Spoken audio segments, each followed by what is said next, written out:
Now, Sue, you have no sense of direction. I'm similar, but Dan invented a device to assist you here.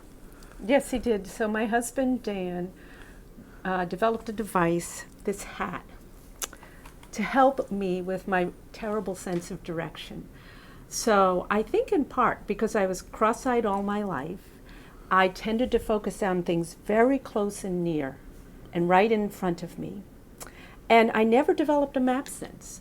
I never had a sense of where north or south was. I never knew where I was. And it'd get very embarrassing. I could be driving a visitor around my hometown, which is a small town, and I'd be afraid to let them know I really had no idea where I was.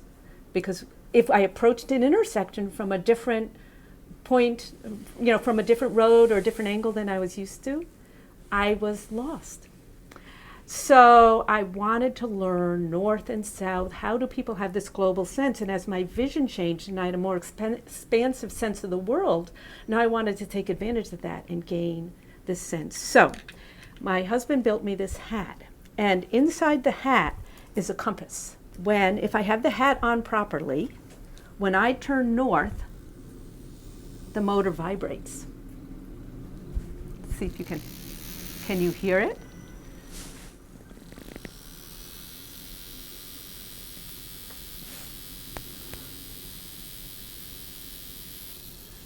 Okay. And have you gone on from there to develop a sense of a magnetic field, or given the north, to the other Yes. points of the compass? So I walk to work almost every day, and I would walk with my hat, being aware of when I turned toward the north. And after a while, I got more of a second sense because I had this sort of tactile experience.